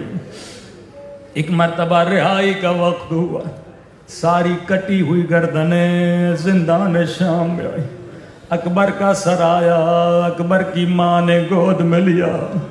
علی اصغر کا سر آیا، رباب نے گودی میں لیا. حسین کا سر آیا، سکینہ نے جا. راوی کہتا ایک مرتبہ 2 کٹی ہوئی گردنیں آئی، لیکن سیدہ زینب کبھی اکبر کا ماتم کرے، کبھی اصغر کا ماتم کرے، کبھی علی اصغر کا ماتم کرے، کبھی حسین کے سر پہ روئے. سر لانے والے نے کہا کیا ان سروں کی ماں مر گئی ہے؟ کوئی سر لینے کیوں نہیں آتا؟ بی بی فضا نے کہا سیدہ زینب کیا بچوں سے ناراض ہو؟ کربلا سے کوفہ، کوفہ سے شام، کبھی اپنے بچوں کو دیکھا نہیں، روئی نہیں. بی بی نے فرمایا اماں فضا میں علی کی بیٹی ہوں، زینب جو ایک مرتبہ دے دے پھر واپس نہیں لیتے. قافلہ کربلا گیا. یہی بی بی زینب ہر شہید کی قبر پہ روئی، عباس کے کٹے ہوئے بازوؤں پہ روئی، حسین کی قبر پہ روئی، لیکن کربلا میں بھی بچوں پہ نہیں روئی. یہاں قافلہ مدینے پہنچا، فرمایا سجاد میں سب سے پہلے نانا کے روزے میں جاؤں.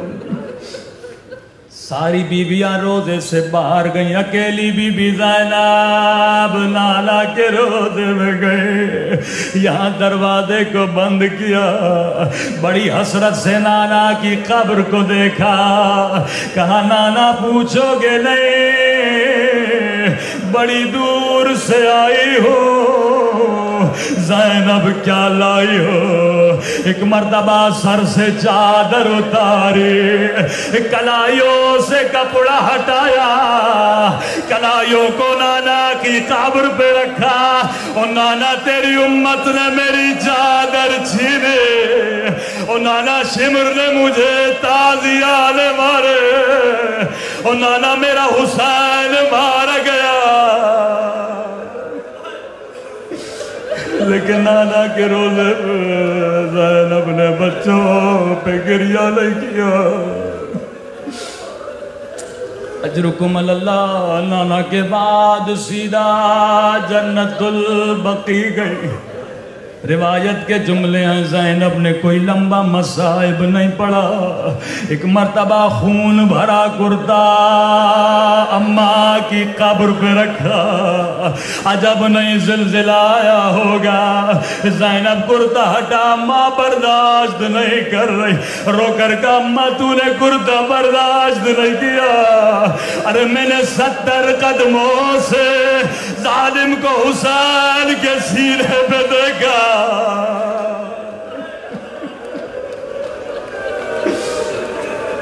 اماں مجھ سے پوچھو زینب پہ کیا گزرے. آواز آئی سیدہ زینب عبداللہ بلا رہے.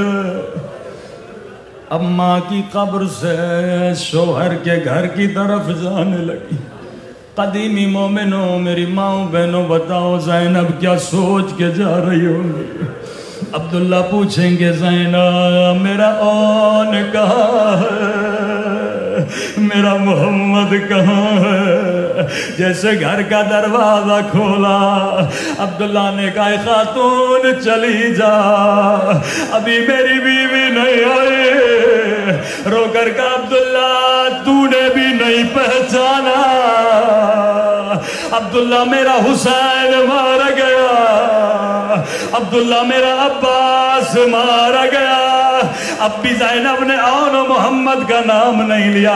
وہ بی بی جو کربلا میں نہیں روئی، جو کوفے کی بازار میں نہیں روئی، جو شام کی بازار میں نہیں روئی، جو نانا کے روزے پہ نہیں روئی، جو اماں کی قبر پہ نہیں روئی، لیکن کتنا صبر کرتے.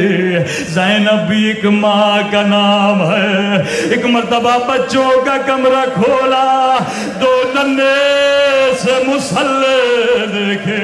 ایک مرتبہ مسلح کو سینے سے لگایا. اے میرے بچوں اب زینب کا دل نہیں لگتا، اللہ زینب کو بھی اٹھا لے.